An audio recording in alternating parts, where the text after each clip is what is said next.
This year, Kandy, Sri Lanka will host the third Nyeleni Global Forum.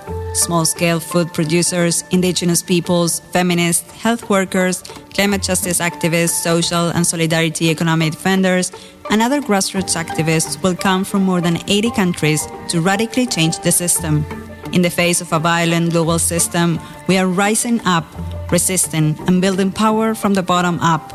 This forum is a spark in our collective struggle. Walk with us towards Kandy. Visit nyeleniglobalforum.org.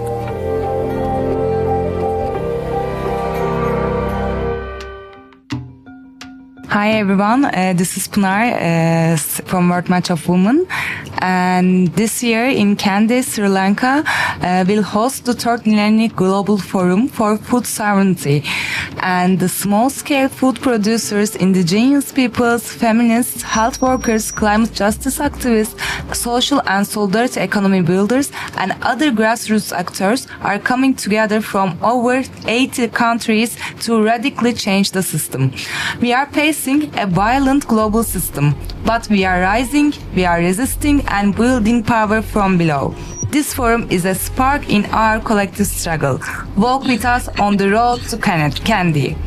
And we are together with Musa, and could you please introduce yourself, Musa, to us? I am Musa Sowe. I am a Gambian. I am the second Vice President of ROPPA. ROPPA is a network of producers and processors in West Africa. I am equally a member of the IBC as the Africa representatives in the IBC. Yes, great to hear that. And I would like to ask firstly what changed in your community when you started practicing agroecology? I mean, is there a story that shows how it transformed not just the way you produce, but also your relationships? Thank you very much. I want to believe that agroecology is promoting an all-inclusive space for all.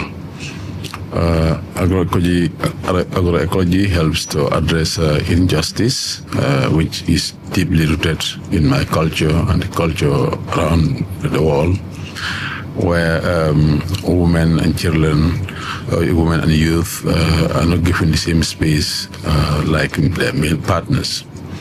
But in agroecology, which promotes an economic viability, is a solution in which farmers can define, can determine, and also engage in production that is not going to create any extra costs because they use the natural environment to do the production, which basically cuts down the amount of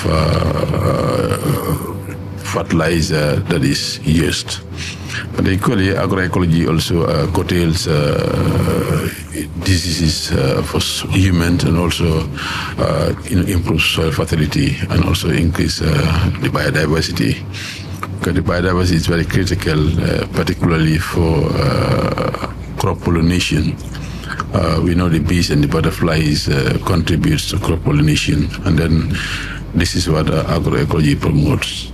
Yeah, that sounds great. And you mentioned that agroecology is not only about defending the land, defending the food, but also defending the women's rights, right? How you interrelate these two relationships with each other? Production has different facets. The distribution, the consumption, these are all related issues. And 70% with proven records, or even more, of what is consumed is produced by women. And these women continue to face challenges in accessing land, which is one key factor of production. If you don't have a land, you can't farm. And the other aspect also is the issue around input and equipment that the women would be using to do their production. Again, you can see that even in terms of participation, access to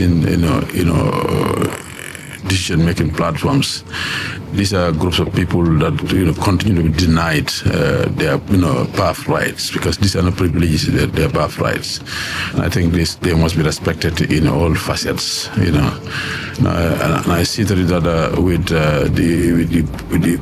the approach of using agroecological practices, most of the challenges in production, in social issues, environmental, political issues, because agroecology principles looks at also governance, and in governance, this is where we feel that these groups of people we consider as marginalized, including the person with disability, also have an opportunity to also be part of the value chain. Yes, that's great. And I would like to talk a little bit more about your agricultural practices, and maybe you can explain a little bit to us that what does food sovereignty taste like in your community? I mean, can you share how you organize to produce, how you organize exchange or sell food without depending on the agro-industrial system? Interesting question. Food sovereignty, in its definition, has cleared the doubts, because it's an approach in which you define what you want to produce, you define what you want to consume in a more acceptable social way. And I think that's very, very key and important, that food sovereignty gives us an opportunity and also gives us a direction when how we produce, how we distribute, and how we consume. And these are all decisions you can make as an individual. And have you managed to create maybe an extension on how we distribute how we do our distribution? Basically, it could be in different, it could be through our growers, for example, through our growers. It could be through cooperatives or even established structures like farm associations. These are also ways in which you can distribute, and also distribute the concept and equally the practical aspect of the food sovereignty line. What we eat is political. With food sovereignty and health for all, we defend our bodies, our territories, our dignity. Healthy food for everyone. Towards the third Nyeleni Global Forum, we go further together.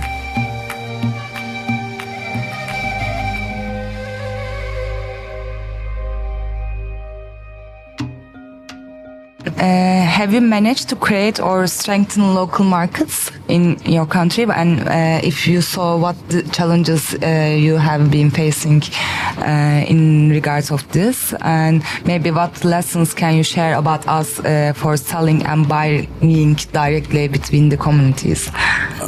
In the distribution and access to markets, usually is either done in formal or informal way. In formal way, there is this called this weekly market where you can access market.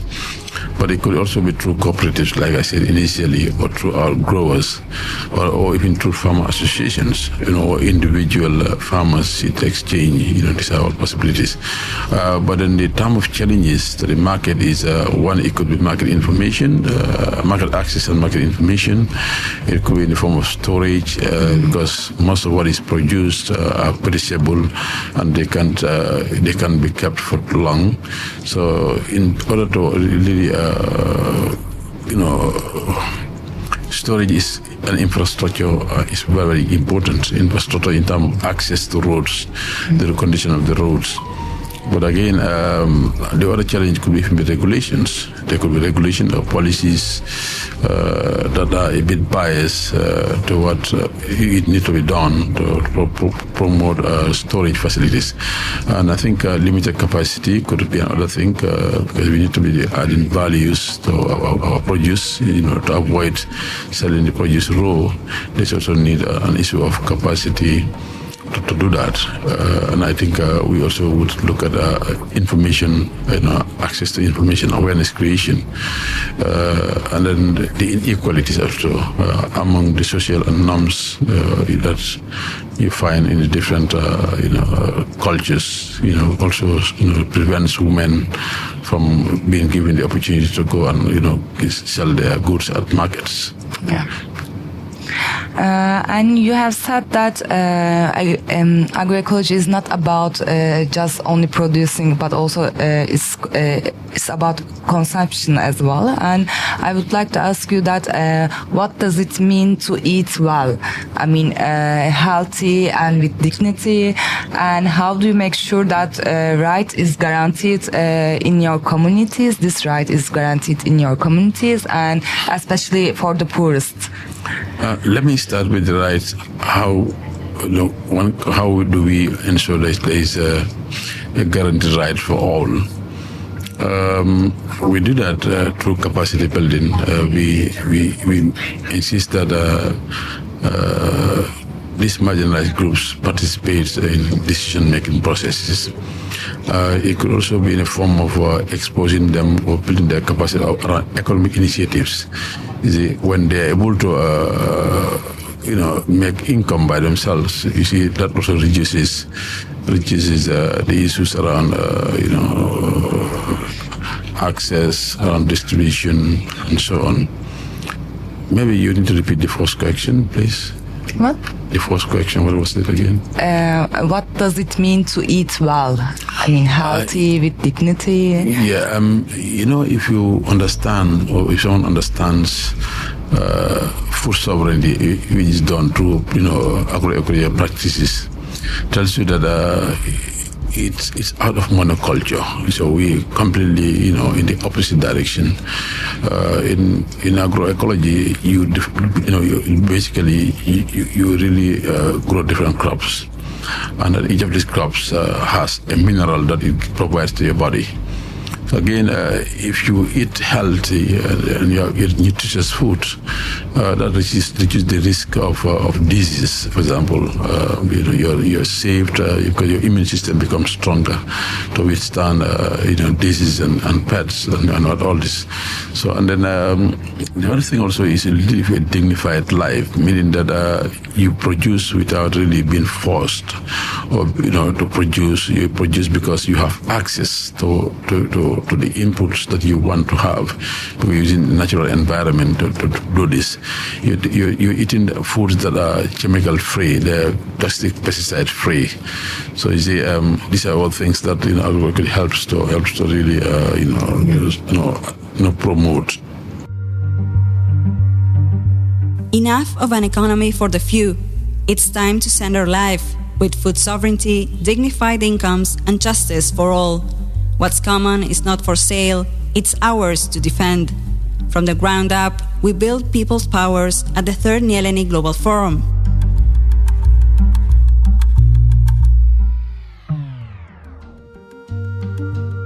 Do you recall a moment when you stood up against this agribusiness or a policy that favored big corporations? I mean, what did you do and what did you achieve through that struggles?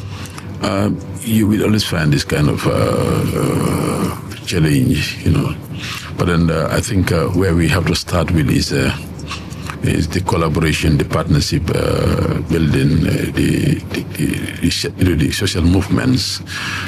It has to do with capacity building. It has to do with awareness creation for people, actors within the agroecology setup.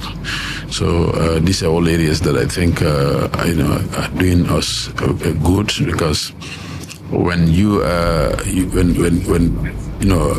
a women's group, youth group are part of a system, like I said.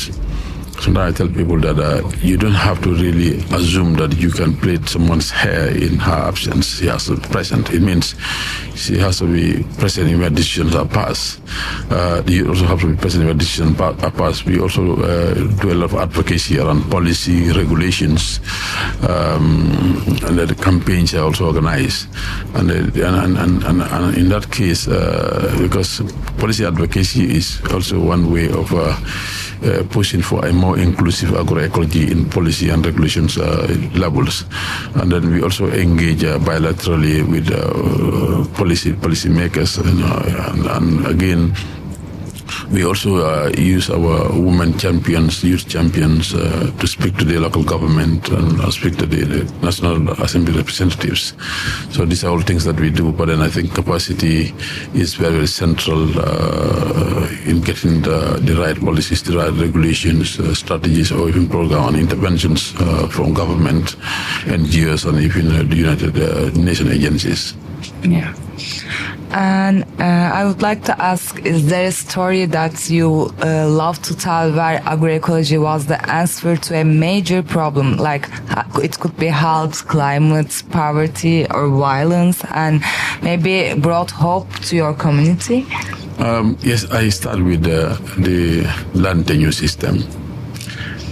With agroecology disregarding industrial agriculture gives women an opportunity to own and control land, because initially it was a problem of access, but now it's also a problem of access and ownership of land.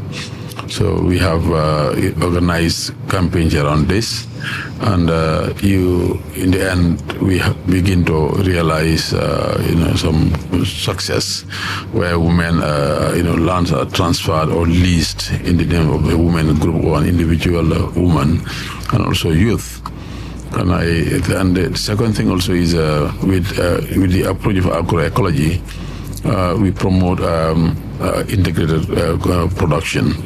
Where you have livestock. We try to get women to have some access to livestock, and the waste or the dungs or the surrounding environment could be used to enrich the soil, and then when the soil is enriched, it's a good harvest, and that harvest becomes a healthy harvest, and you consume the food that is healthy. Thank you so much for your amazing inputs and for your amazing struggle. And I would like to say that this was one more voice in the rising tide toward the Third Millennium Global Forum. And we communicate to resist and we dream to transform. We will keep meeting in our territories, in our struggles, and at millenniumglobalforum.org. See you in the struggle. And I think I encourage people to move in and push more for cross, sectoral collaborations. Is very, very key in what we do as Nyeleni Global, advocacy. Thank you. This was one more voice in the growing tide ahead of the third Nyeleni Global Forum. We communicate to resist. We dream to transform. We will continue to meet in the territories, in the struggles, and at nyeleni globalforum.org.